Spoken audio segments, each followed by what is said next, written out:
नमस्कार, मैं PM DNS Singh और आप देख रहे हैं कमाल यार। इस वक्त की बहुत ही बड़ी और बहुत ही ज्यादा खुशी की खबर निकलकर सामने आ रही है नेपाल के लिए।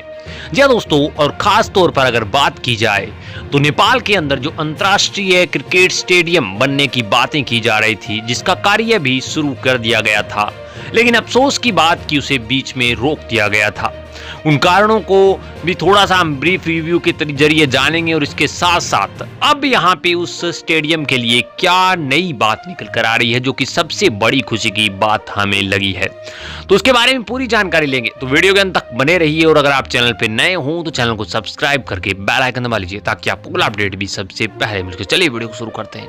दोस्तों, एक ऐसा प्रोजेक्ट जिसके जरिए यहाँ पे नेपाल अपने स्पोर्ट को आगे बढ़ाना चाहता है। दोस्तों, एक ऐसा प्रोजेक्ट जिसके जरिए नेपाल की क्रिकेट टीम काफी ज्यादा निखार कर सकती है। दोस्तों, एक ऐसा प्रोजेक्ट जिसके अंदर नेपाल की क्रिकेट ना केवल नेट प्रैक्टिस बढ़िया कर सकती है, जबकि नेपाल खुद भी अंतर्राष्ट्रीय क्रिकेट स्टेडियम बनाकर यहाँ पे अंतर्राष्ट्रीय टीमों को बुलवाकर खुद के घरेलू मैच करवा सकता है। और इसके साथ साथ प्लान किया जा सकता है बहुत से अन्य मैचों का, क्योंकि नेपाल एक बहुत सी सुंदर कंट्री है और इसके अंदर अगर क्रिकेट स्टेडियम, अंतर्राष्ट्रीय क्रिकेट स्टेडियम हो, तो वहां पर यहाँ पे जो आईसीसी हो, चाहे वो क्रिकेट चयन बोर्ड कौन सा भी हो, वो चाहेगा कि कहीं ना कहीं हम नेपाल के अंदर मैच करवाएं। लेकिन उससे पहले हमें एक चीज की जरूरत है और उसे ही पूरा करने के लिए यहाँ पे एक पहल उठी और उस पहल के ऊपर काम करते हुए एक नाम मिला हमें, Gautam Buddha international cricket stadium.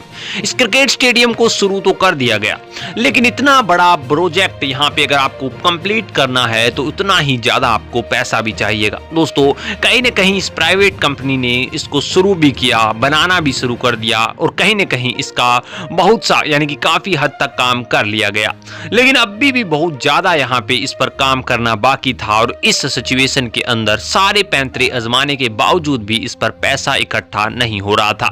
लेकिन उसी के बीच में एक कड़ी बनकर आई और कहीं ना कहीं नेपाल की सरकार को ये चीज लगा कि हमें इस पर काम करना चाहिए।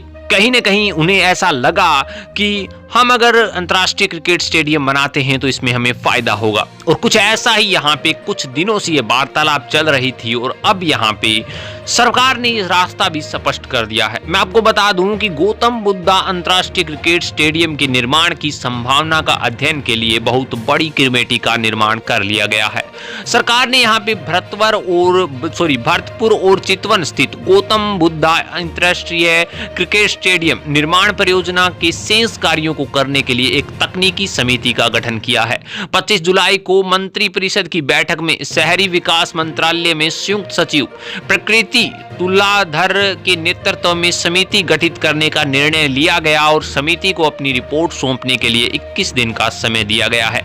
जरूरत के मुताबिक अंतर्राष्ट्रीय सतर्कता केंद्र की भी यहाँ पे भागीदारी मानी जा रही है और तकनीकी समिति बनाने का ये निर्णय है वो युवा और खेल मंत्रालय द्वारा परियोजना की स्वामित्व के लिए कैबिनेट में एक प्रस्तावित पेश करने के अनुसार करता है। इसके साथ साथ भरतपुर के मेयर रेणु दहल ने गौतम बुद्धा अंतर्राष्ट्रीय क्रिकेट स्टेडियम के निर्माण को फिर से शुरू करने के लिए कैबिनेट में फैसले का सहारा लिया है।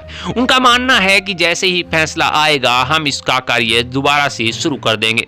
दहल ये भी कहते हैं कि इस फैसले का स्वागत करेंगे और हमें उम्मीद है कि जल्द ही यहाँ पे इसका निर्माण कार्य है वो पुनः शुरुआत में आ जाए और जिससे कि हम इस परियोजना को सुचारू रूप से शुरू कर सके। दोस्तों, यह परियोजना यहाँ पे धुरमुसी सुल्तानी फाउंडेशन द्वारा शुरू की गई थी, लेकिन वित्तीय कारणों के से या फिर ऐसे कहेंगे फाउंडेशन ने कहा कि यह स्टेडियम का निर्माण जारी नहीं रख सकता, उसके पास अभी पैसा नहीं है। उसके बाद फाउंडेशन ने भरतपुर महानगरीय जो शहर से परियोजना का स्वामित्व लेने और उसका पूरा करने का आग्रह किया, क्योंकि परियोजना का भविष्य आधार में था। यानी कि जो ये जो परियोजना थी दोस्तों, वो अगर आधी बीच में रहती है तो इसका कोई भी फायदा नहीं मिलने वाला था। इसी चीज को देखते हुए यहाँ पे कहीं न कहीं सरकार की जिम्मेदारी थी कि हम जितना इन्वेस्ट कर चुके हैं अब उतना और करें तो हमें फायदा है, और अगर नहीं करेंगे तो कहीं न कहीं जो इन्वेस्ट किया है वो सारा का सारा वेस्ट चला जाएगा। कुछ ऐसी ही यहाँ पे बातें हुई और उसके बाद यहाँ पे इसकी जो अनुमानित लागत थी 3 अरब रुपए। जी हाँ दोस्तों, दोबारा से सुन लीजिए, आपको इस परियोजना की 3 अरब रुपए लगभग अनुमानित लागत है। हो सकता है कुछ कम रह जाए या हो सकता है कि इससे भी ज्यादा हो सकता है। लेकिन अभी यहाँ पे सरकार ने इस पर कड़ा फैसला लेते हुए 21 दिन की मोहलत मांगी है और उसके बाद यहाँ पे एक अच्छा निर्णय हमें सुनने को मिलेगा जो कि हम सभी को खुश करने वाला है। दोस्तों आपकी क्या राय इसके बारे में, अपने विचार कमेंट सेक्शन में जरूर लिखिए। चलिए आज के लिए इतना रखते हैं, कोई नया अपडेट मिलता है तो फिर आपके सामने हाजिर होंगे। तो वीडियो को लाइक कीजिए, शेयर कीजिए और अगर आप चैनल पर नए हों तो चैनल को सब्सक्राइब करके बेल आइकन दबा लीजिए ताकि आपको अगला अपडेट भी सबसे पहले मिल सके।